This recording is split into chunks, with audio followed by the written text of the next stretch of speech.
Welcome back नाज़रीन। आपको बताएं कि प्रोग्राम के इस हिस्से में हमें ज्वाइन किया है डॉक्टर हसन ज़फ़र हैं, सीनियर एनालिस्ट हैं। बहुत शुक्रिया डॉक्टर साहब आपका हमें ज्वाइन करने के लिए। ज़फ़र अब्बास लक साहब हैं, साबिक IG मोटरवे, हमें स्टूडियो में ज्वाइन कर चुके हैं। बहुत शुक्रिया ज़फ़र साहब आपका हमें ज्वाइन करने के लिए। शेख मोहम्मद यूनुस सीनियर एनालिस्ट हमें स्टूडियो में ज्वाइन कर चुके हैं। बहुत शुक्रिया शेख साहब आपका भी हमें ज्वाइन करने के लिए।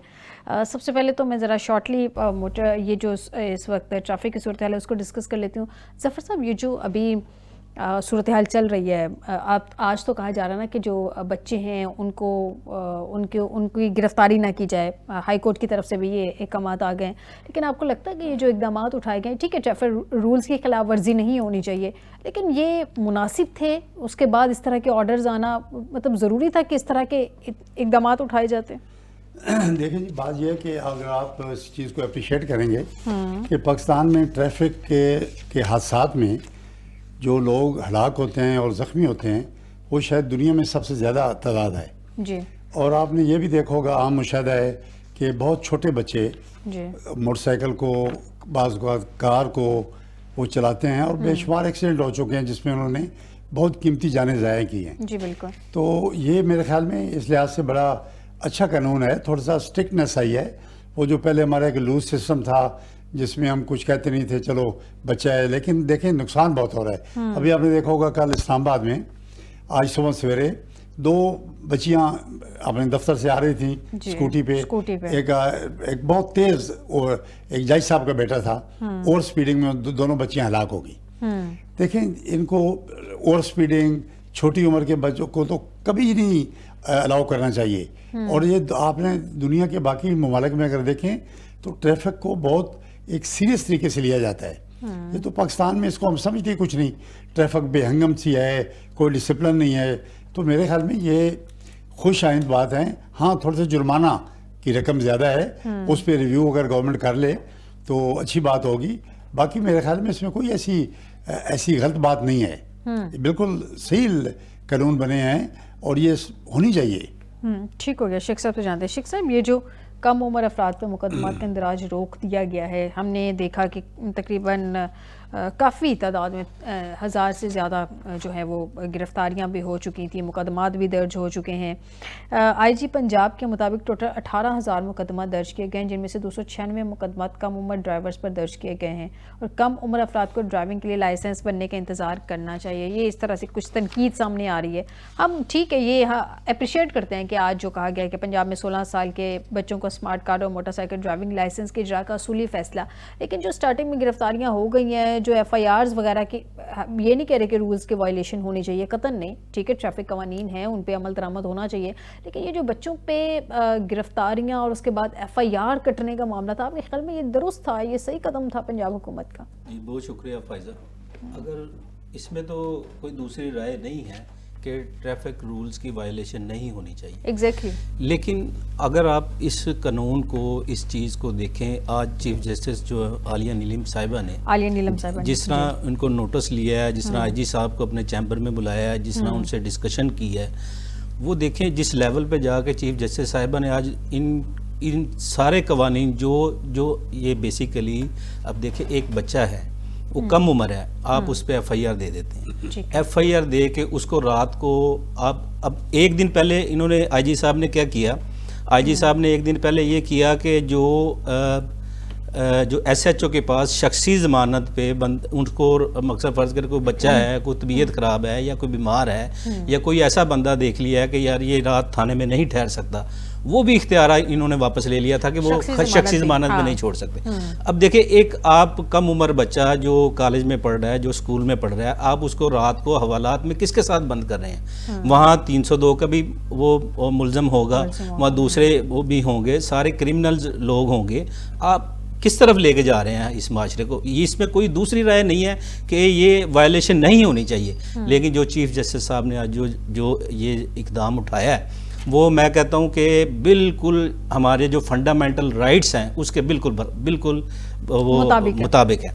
अगर हम ये जिस वक्त चीफ जस्टिस साहब ने ये फैसला लिया है, उसके बाद मरियम नवाज साहिबा का भी बयान आ गया कि जी मुझे बहुत शदीद दुख हुआ है, बच्चों को हथकड़ियाँ लगा कर पेश किया गया है, इस तरह किया गया है। लेकिन उसके बाद जो है ना वो दूसरे हमारे जो सियासतदान हैं उसमें सियासी पॉइंट स्कोरिंग भी शुरू होगी। लेकिन आप ये देखें कि आपने उन बच्चों के साथ जिनको आप जो मेरी इन्फॉर्मेशन है 18,000 चलान हुए हैं, 35 करोड़ रुपए जो है ना वो इकट्ठा हुआ है एक दिन में सिर्फ लाहौर में। और उसमें ये जो फिगर्स जो आईजी साहब की तरफ से गए हैं मेरे ख्याल में ये दुरुस्त नहीं है। ये तो एक मेरे ख्याल किसी गली मोहल्ले के फिगर होंगे जहाँ से 296 बच्चे कम उम्र। आप किसी थाने के सामने अगर जाके देखती लोगों के जो लवाकिन है जो उनके जो प्यारे थे, जिसका एक 8 साल का 10 साल का 15 साल का बच्चा अगर थाने में मौजूद हो वो तो उसको सारी रात किस तरह नींद आएगी। अब ये देखें ना, इनको जिस तरह आज चीफ जस्टिस साहिबा ने इनको समझाया है कि आप उसको कानून के मुताबिक कार्रवाई करें, उनका चलान करें, उनको जो है ना फर्स्ट अटैम्प्ट पे उनको वार्निंग दें, उसके वार्निंग देने के बाद जो है ना वो आप देखें उसको चलान कर दें, उसकी मोटरसाइकिल बंद कर दें। लेकिन उसका क्रिमिनल रिकॉर्ड बनाना ये हमारी फंडामेंटल राइट्स के बिल्कुल मुखालिफ है। तो इस चीज़ को जो है ना मरियम नवाज साहिबा को पहले नोटिस लेना चाहिए था, ना कि जिस तरह चीफ जस्टिस साहिबा ने आज नोटिस लिया है, आईजी साहब को अपने चैम्बर में बुलाया है, फिर उनको जो है ना वो बात समझाई है, फिर आईजी साहब को ये बात समझ में आई है कि ये जो लोगों के बच्चों को हम क्रिमिनल रिकॉर्ड्स बना रहे हैं, लोगों के बच्चों के साथ जो फंडामेंटल राइट्स की जो है ना हम जो खिलाफ वर्जी कर रहे हैं ये गलत है। तो इन चीज़ों को जो है ना वो पहले ही देखना चाहिए कि अगर कोई ऐसा कोई कवानीन जो ऐसे कानून हम बनाते हैं उसमें जो है ना इंसानी हकूक में हम कहाँ खड़े हुए हैं। तो इसमें ठीक है दुरुस्त कह रहे हैं डॉक्टर साहब, शेख साहब आप बिल्कुल ठीक कह रहे हैं। डॉक्टर साहब की तरफ आती हूँ। डॉक्टर साहब, सर आज chief justice Lahore high court Aaliya Neelam ने वकला के चैम्बर्स उनको सील करने पर भी सख्त नोटिस लिया है। उन्होंने कम उम्र अफराद पे जो मुकदमात का इंदराज है वो भी क्या है उन्होंने रुकवा दिया है कि उनको रोक दिया जाए। सर प्रॉब्लम ये नहीं है कि आप ट्रैफिक रूल्स की वायलेशन करें, ना ही कोई इस बात में कह रहा है कि आप ट्रैफिक रूल्स की वायलेशन करें। मेरा पॉइंट तो सिर्फ इतना है कि आप कम उम्र ड्राइवर्स को, जैसे आज आलिया नीलम साहिबा ने कहा कि उनको वार्निंग दें।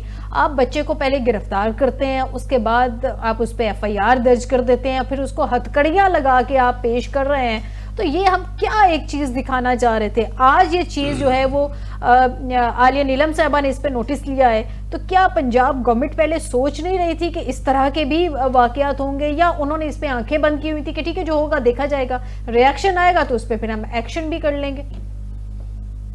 देखिए ये इकदाम तो बिल्कुल दुरुस्त है कि ये इस तरह के ट्रैफिक वायलेटर्स के साथ कुछ ना कुछ होना चाहिए। बहुत मुसीबत हो गई है, घर से निकलना मुश्किल दुश्वार हो गया है। परसों मैं देख रहा था एक 9 साल का महज बच्चा होगा, बाप पीछे बैठा हुआ था, बारिश शख्सियत थे वो, और बच्चा मोटरसाइकिल चला रहा था, किस तरह चल रही थी। बाप पे मुकदमा होना चाहिए, बाप को पकड़ना चाहिए। पेरेंट्स रिस्पॉन्सिबल हैं, क्यों दे रहे हैं कम उम्र बच्चों को? क्या बाप को पता नहीं होता कि घर से बच्चा बाइक लेके जा रहा है, 9-10 साल का 15 साल का कम उम्र बच्चा लेके जा रहा है? खुद इनकरेज करते हैं माँ बाप दोनों पे मुकदमा होना चाहिए। माँ भी जिम्मेदार है, बाप भी जिम्मेदार है इस बात का। ठीक है, ये अलाउड, ये इसके ऊपर कोई रियायत नहीं देनी चाहिए। लेकिन डॉक्टर साहब वो जो बच्चों को हथकड़ियां लगा के अदालत में वो उसमें हवालात में बंद कर देना, उसपे तो चले अदालत, उसपे तो अदालत ने ले लिया नोटिस, बहुत अच्छा किया। बच्चों को हथकड़ियां नहीं लगानी चाहिए, जिस तरह कानून है वैसे चलना चाहिए। लेकिन अब ये देखिए ना कि आप ये जो चिंची रिक्शे हैं ये वन वे जाते हैं सारी, कोई ऐसी सड़क नहीं है जहाँ पे सुबह को निकले, एक सड़क नहीं होती जहाँ एक्सीडेंट ना हो। मुसीबत बन गया है शहर में घर से बाहर निकलना। तो इसके ऊपर जब क्रैकडाउन होगा तो वो फिर मजलूम बन जाएंगे। भाई मजलूम आदमी पहले सोचे कि मैं रात को बगैर लाइटों के चल रहा हूँ, कितनी मैंने मुसीबत डाली हुई है, खुद गर्जी की इंतहा है। ये लोग ना सिर्फ कानून वायलेट कर रहे हैं, दे आर अटरली सेल्फिश।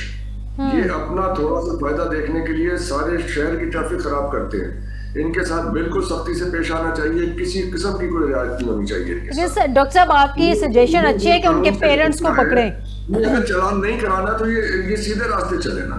बिल्कुल सही कह रहे हैं, उनके पेरेंट्स को पकड़े, ना कि बच्चे का क्रिमिनल रिकॉर्ड बना दे। घर में आके किसी बैठे रहे आदमी का तो चालान नहीं कर रहा ना, जो ट्रैफिक वायलेट कानून वायलेट कर रहा है उसी का चालान हो रहा है ना। तो इसमें मजलूम बनने की क्या जरूरत है? आप कानून की पाबंदी करें कि जी इतना चालान इकट्ठे कर लिए। भाई अगर 10,000 आदमी चालान कानून वायलेट करेंगे तो 10,000 का चालान होगा। जी बिल्कुल 10 लाख करेंगे तो 10 लाख का होना चाहिए। ठीक है। अमाउंट ये क्या गुफ्तगू हो रही है यहाँ पे कि जी इतने पैसे इकट्ठे कर लिए, आप इन लोगों को क्यों नहीं समझाते? दुरुस्त कह रहे हैं कि वायलेशन नहीं होनी चाहिए, मैं एग्री करती हूँ। मुझे तो सिर्फ इस बात पे है कि बच्चों का क्रिमिनल रिकॉर्ड नहीं बनाए, एफआईआर काट के बच्चों का क्रिमिनल रिकॉर्ड नहीं बनाए, उनके सख्ती करें, कवानीन पे बिल्कुल करें। वो कानूनी पहलू हो गया, लेकिन जो यहाँ पे उनको मजलूम बनाया जा रहा है, बच्चों पे ना करें, बच्चों के माँ बाप को पकड़ें। दुरुस्त कह रहे हैं, बच्चों के माँ बाप को पकड़ें, बिल्कुल सही बात है कि बच्चों पेरेंट्स पे सख्ती होगी तो वो बच्चों को कम उम्र बच्चों को गाड़ी या बाइक दे के नहीं भेजेंगे। डॉक्टर साहब थोड़ा सा आगे बढ़ते हैं, मैं जफ़र साहब की तरफ आती हूँ। जफ़र साहब, बिलाखिर जो है एक हिजान बरपा था कि इमरान खान साहब से उनके फैमिली और वकला की मुलाकात नहीं हो सकी, वो बहरहाल जी फाइनली मुलाकात होगी। जैसे कि मैंने अभी ब्रेक से पहले कहा कि मुझ तक ये इत्तला कल पहुंची थी कि एक ऑफर करवाई गई है कि एक बहन की मुलाकात करवा देते हैं और एक वकील की। उस वक्त तो नाम, कल तक तो यही सामने मेरे आ रहा था कि अली जफ़र के बारे में कहा जा रहा है, लेकिन बहरहाल वो आज सलमान सफदर की मुलाकात करवा दी गई एक वकील की, और मुलाकात तो अब हो गई है ना। अब आपके ख्याल में अब ये जो तहरीक इंसाफ एक कह रही थी कि मुलाकात नहीं करवाई गई, मुलाकात नहीं करवाई गई, अब वो मामला तो नहीं रहेगा, मामला तो तहरीक इंसाफ की तरफ से सेटल रहेंगे, या मजीद ये कहा जाएगा जी इन लोगों की मुलाकात नहीं करवाई गई है, अब उनकी भी मुलाकात करवाई जाए? देखें जी, ये जो जेल मैनुअल है इसमें हर प्रिजनर का एक राइट होता है ठीक है कि उसकी मुलाकात होती है उसके घर वालों से, उनके वकीलों से, उनके दोस्तों से, ये एक उसमें लिखा हुआ है। तो इमरान खान साहब अगर उनको एक आप साबका प्राइम मिनिस्टर ना भी माने तो एक इंसान हैं, एक पाकिस्तानी हैं, एक कैदी हैं, तो उनकी मुलाकात होनी चाहिए। 1 महीना उनकी मुलाकात बंद की गई, ये बहुत उसकी वायलेशन है कानून की, लॉ की। तो देखें, चीफ मिनिस्टर उन्हें एक सूबे का है, उनकी पार्टी का, वो अगर मिलना चाहता है तो उसमें क्या कबात है? वो अगर उनको अपने लीडर को मिले तो उसको नहीं मिलने दिया गया, वो कुछ 9 दफ़ा आया वहाँ पे। अब देखें, एक छोटे सूबे का चीफ मिनिस्टर है, एक बड़े सूबे की जेल है जो उसकी एडमिनिस्ट्रेशन है, तो कितना एक बुरा इंप्रेशन पड़ता है कि आप किस तरह ट्रीट करते हैं छोटे सूबों को, और किस तरह आपकी अपनी अना के लिए गैर कानूनी काम करते हैं। आपको कोई कानून का लिहाज नहीं। अगर आपको कानून का लिहाज नहीं, गवर्नमेंट को नहीं है, तो आम शहरी कानून की पाबंदी क्यों करेंगे? तो ये बड़ा एक बचपना है और ये गलत है पंजाब हुकूमत की तरफ से, और जो भी जेल की इंतज़ामिया है वो बिल्कुल उनकी ज़्यादती है। और चीफ मिनिस्टर साहब की मुलाकात ना करवाना, उनकी बहनों की मुलाकात ना करवाना, उनके वकला की मुलाकात ना करवाना, पूरा 1 महीना एक देखें अफवाहें फैली पूरे मुल्क में कि शायद अल्लाह ना करे इमरान खान साहब जो है जिंदा भी हैं कि नहीं। तो देखें ना, ये नौबत क्यों आई? ये नहीं आनी चाहिए थी। तो मेरे ख्याल में ये बचपना है और एक बहुत बड़ी हमाकत है जो पंजाब गवर्नमेंट की, मैं कहूँगा। ठीक हो गया। मैं शेख साहब से भी इस पर कमेंट ले लूँ। शेख साहब, ये मुलाकातों के हवाले से अब बहरहाल जी मुलाकातें तो हो ही गई हैं, अब उम्मीद की जाए कि क्या कवायदो ज़वाबित की पासदारी की जाएगी, फैमिली और वकला की मुलाकातों का ये सिलसिला जारी रहेगा, या ये जो अभी उज़्मा खान साहबा ने कहा है कि दोनों बहनों से मुशावरत के बाद तफसीली बात करूँगी, कोई सियासी गुफ्तगू फिर हो सकती है, फिर इस तरह के मामला सामने आ सकते हैं? अच्छा फ़ायज़ा, अगर हम इसको देखें तो पिछले कोई 4-5 दिनों से कोई ऐसी सिचुएशन बनाई जा रही थी कि जिस तरह कि इमरान खान साहब को जो है ना, उनकी सेहत को ख़तरात लाक हैं, या उनको कहीं शिफ्ट कर दिया गया है, या कुछ ऐसी भी कोई ऐसी भी को अफवाहें थी कि वो जो है ना उनको कुछ हो गया है। और इसी जो सिचुएशन जो सारी बनी थी, इसी को हम देखें तो नूरीन नियाज़ी साहब जो उन्होंने भी एक इंडिया के चैनल को इंटरव्यू दिया इस हवाले से ही कि उनकी मुलाकात नहीं कराई जा रही, उनकी सेहत ख़राब है, हमें बहुत इश्यूज़ हैं। उसके बाद जो है ना, ये आज जो पूरा इस पिंडी इस्लामाबाद सिर्फ इसी इशू की वजह से बंद था, दफ़ा 144 नावस्ती के जो बानी PTI हैं, इनसे मुलाकात नहीं कराई जा रही। तो वो आज फिर वो पंजाब दफ़ा 144 का नफाज का नोटिफिकेशन तो रात को ही आ गया था हमारे प्रोग्राम के बाद, लेकिन मसला ये है कि PTI जहाँ जहाँ जाती है दफ़ा 144 उसके पीछे जाई जाती है। प्रॉब्लम ये भी तो है ना। अच्छा, फिर वो पंजाब गवर्नमेंट ने जब देखा कि ये मामला जो है ना वो ज़्यादा कुछ सीरियस होते जा रहे हैं, तो फिर आज उन्होंने वो जो उनकी उज़्मा खान साहब हैं उनकी मुलाकात कराई। लेकिन मैडम, अगर देखा जाए तो क्या इस वक्त जो हमारी जो मुल्की सूरत-ए-हाल, जो कौमी सलामती का इशू बना हुआ है, क्या उसमें हम इस चीज़ के मुतहम्मिल हो सकते हैं कि हम जो है ना सारी तवज्जो अपनी इस जो है ना वो इस इशू पे ले आएँ कि जी ये मुलाकात हो रही है या नहीं हो रही। तो कल जो प्रेस कॉन्फ्रेंस थी मोहसिन नकवी साहब की, उसमें उन्होंने वो बहुत सारे खदशात का इज़हार किया कि तीनों सूबे जो है ना कौमी सलामती में एक पेज पे हैं, जो हमारा KP के है वो एक पेज पे नहीं है, जो उनके कैंप्स हैं वो ख़त्म नहीं किए जा रहे। अब ये देखें, इस वक्त हम जो मैं अगर कहूँगा ये गलत नहीं होगा, इस वक्त हम हालत जंग में हैं। हमारे कल के हम आपको बताऊं कि कल हमारे 10 जो है ना वो फ़ौजी जो है ना इधर KP के में शहीद हुए। 10 फ़ौजी पिछले कल 23 दिसंबर, उसमें आपकी जो 30 दिसंबर की रात थी वो बलूचिस्तान में बड़ी खूनी रात गुजरी है। उसमें 10 घंटों में 7 अटैक्स हुए हैं। उसमें बलूचिस्तान में भी हमारे 10 फ़ौजी शहीद हुए हैं। अब अगर इस सूरत-ए-हाल को देखें, उसके मेरानशाह रोड पे भी हमले में असिस्टेंट हाँ जी, कमिश्नर वो आज का वाक़या है। अगर इस सारी सूरत-ए-हाल को देखें तो क्या हम ये सारी तवज्जो या जो KP के गवर्नमेंट है, जो सुहेल अफरीदी साहब हैं, उनको इधर तवज्जो करनी चाहिए या उधर देखना चाहिए कि कोई मामलात को वफाक के साथ खड़े हों, कुछ उनके साथ मामलात सॉर्ट आउट करें, कुछ उनके साथ जो है ना क्या मिलके उनके साथ अगर खड़े हो जाएंगे तो वो CM नहीं रहेंगे इमरान खान साहब, उनको फिर बिठा देंगे। अब मैडम ये देखें ना, ये तो कौमी सलामती का इशू है, इसमें ठीक है, तो मैं इस पर डॉक्टर साहब से तजिया ले लेती हूँ। डॉक्टर साहब, इस वक्त स्ट्रेटेजी क्या होनी चाहिए? जैसे गंडापुर साहब थे, गंडापुर साहब विफाक को भी खुश रख रहे थे, अपनी सूबे को भी लेके चल रहे थे। उनके बारे में नॉर्मली चैमगोइयाँ तो यही है कि वो सबको एस्टेब्लिशमेंट के साथ भी उनकी अच्छी यस थी। अब ये सुहेल अफरीदी साहब जो है वो एस्टेब्लिशमेंट के बारे में तो कहा जाता है कि वो उनको तो नहीं पसंद है।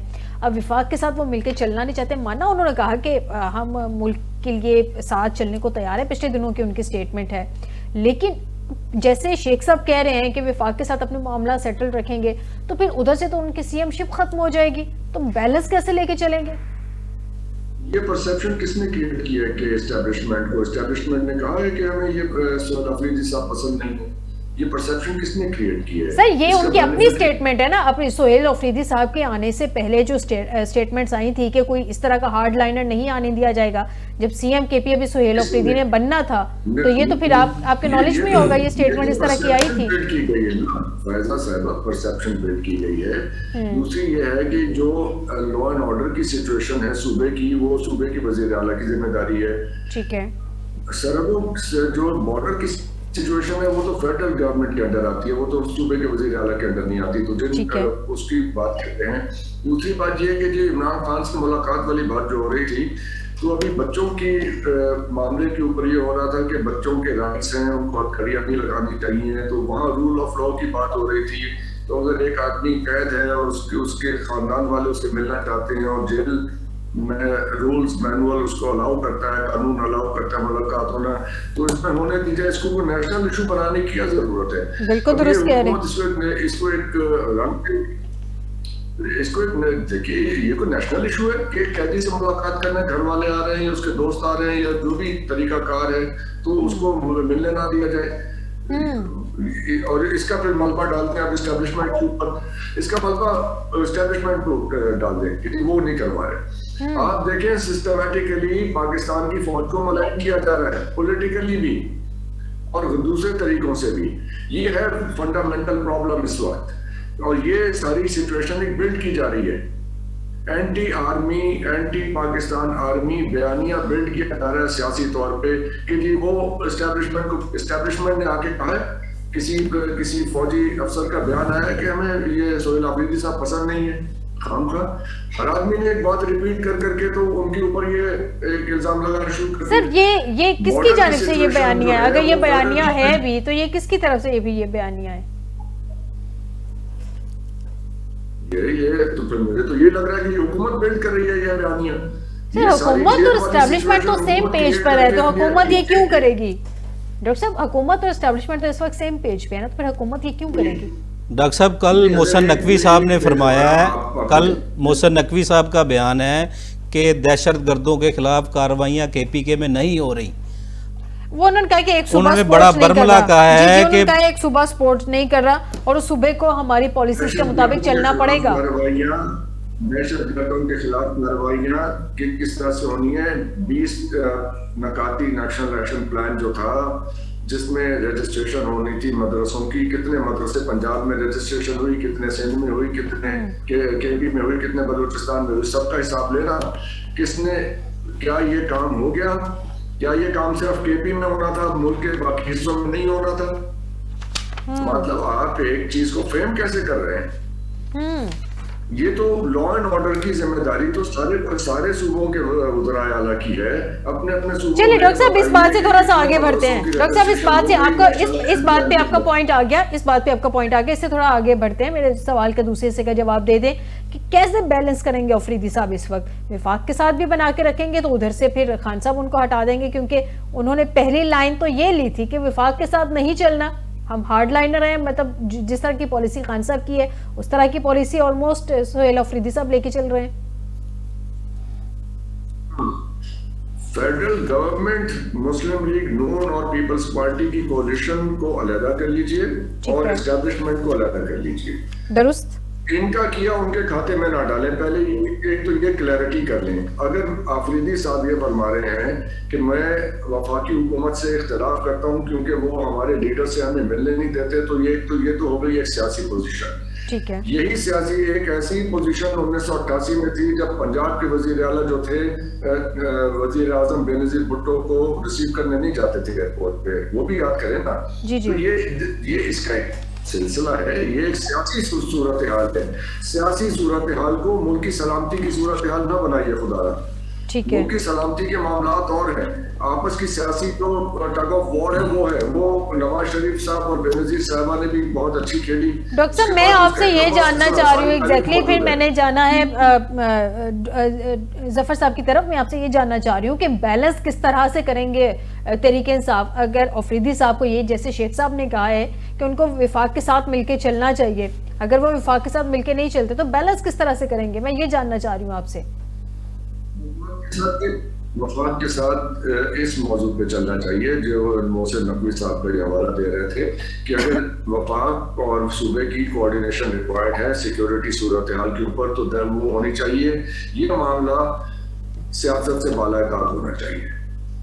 ठीक हो गया जफर साहब, ये मामला सियासत से बालातर होना चाहिए, लेकिन क्या करें, अनफॉर्चुनेटली हमारे मुल्क में सियासत हर मामले में घुसाई जाती है। मतलब अगर बच्चों के मामले में देख लें, जैसे हमने अभी डिस्कस किया ट्रैफिक के हवाले से, वहाँ पे भी सियासी स्टेटमेंट्स आती है। मतलब कोई ना कोई ऐसा एंगल ढूंढ ही लेते हैं हमारे पॉलिटिशियन जिसमें वो सियासत करते हैं। पॉलिटिशियन है ना, सियासत उन्होंने करनी है। अब एक सूबे के सीएम है, उन्होंने सियासत नहीं करनी तो उन्होंने क्या करना है? अब बैलेंस की बात आ गई, वो बैलेंस कैसे करेंगे विफाक में और अपने सूबे में? वो बैलेंस लेके कैसे चलेंगे? कल तो मोहसिन नकवी साहब ने दो टोक अल्फाज में कह दिया कि इस सूबे को हमारी पॉलिसीज के मुताबिक चलना चाहिए, दहशतगर्दी के मुताबिक चलना है उन्होंने, कि दहशतगर्दी खत्म करनी है, जो पॉलिसीज बनाई जाएगी उसको फॉलो करता है। असल जी बात ये नहीं है, कोई भी चीफ मिनिस्टर जो है ये अफोर्ड नहीं कर सकता कि वो फेडरल गवर्नमेंट के अगेंस्ट जाए, क्योंकि बहुत सीरियस सिचुएशन है केपीके में। असल बात यह है कि देखें, केपीके की पोजीशन जरा सियासी पोजीशन डिफरेंट है। ठीक है। क्योंकि बाकी तीनों सूबों में एक हुकूमतें जो हैं उन पे बहुत सीरियस एलिगेशंस हैं कि वो इलीगल हुकूमतें हैं, लेजिटिमेट हुकूमतें हैं, हारे हुए बंदे हुकूमत कर रहे हैं। और फेडरल गवर्नमेंट में भी मोर देन 60% हारे हुए MNAs हैं। अब देखिए, एक सूबा है जिसके MPs जो हैं वो क्लियरली वो जीते हुए हैं, सही जीते हुए हैं। अब उस सूबे को वो चाहते हैं, उनको खटकता है कि ये सूबा जो है ये बातें करता है हमारे सामने, ये भी वैसे ही बन जाए जैसे बलूचिस्तान है, वहाँ पे एक जेली हुकूमत है, हारे हुए बंदों की हुकूमत है।